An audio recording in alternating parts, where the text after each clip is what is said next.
if you're in the 1960-ish range and you've got something that is electrogravitic or gravitic propulsion that was stable enough to go out in our solar system, what do you think they have now, right? 65 years, 2/3 of a century later, because they have continued to down and capture these craft.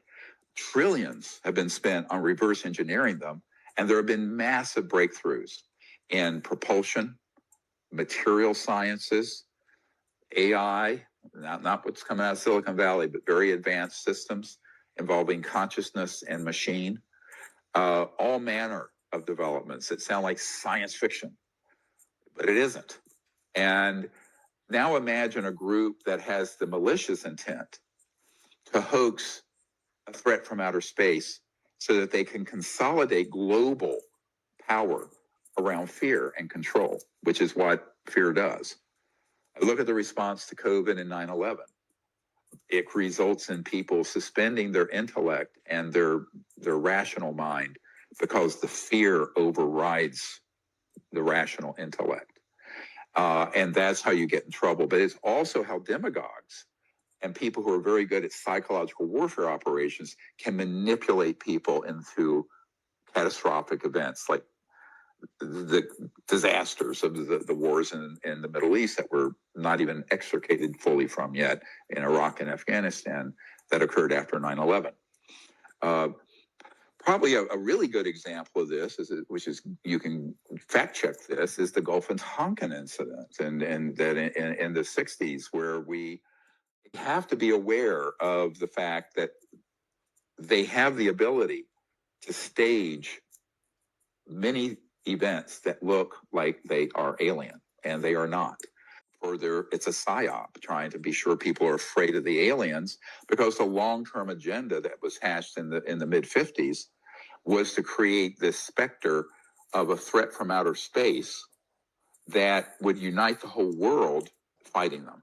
That's the meta big agenda, staging horrific abductions and mutilations of cattle and people, and that this was all a psyop being run by humans masquerading as alien, that have manned the man-made UFOs and directed the fake, they look gray, or they're different shapes of fake aliens that have been engaged in this kind of false flag operation.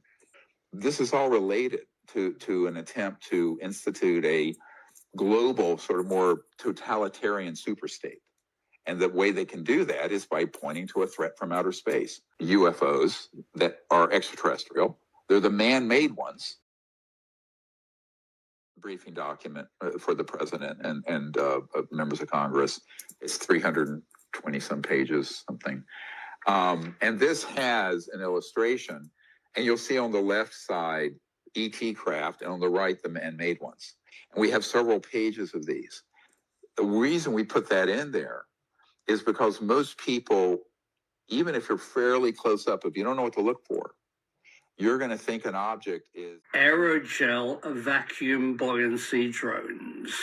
So for those of you who don't know what an aerogel drone is, let me go over it. So the question, what's lighter than air? But there is one thing, and that is a vacuum, no air. If you could make a balloon with nothing inside it, it would be buoyant. Aerogel.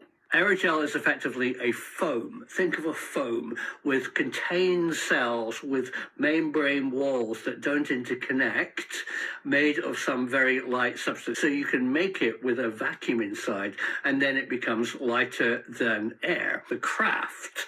And so these aeroloy drones, these buoyant platforms, are really big, often painted white, and ideally they are egg or tic-tac shaped. That's what actually it was. But I clearly surmise what Jake Barber probably recovered with his helicopter and his long line was an aerogel egg.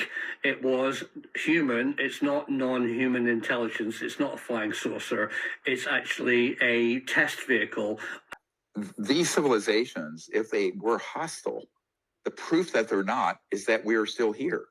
and we are still breathing the free air of Earth.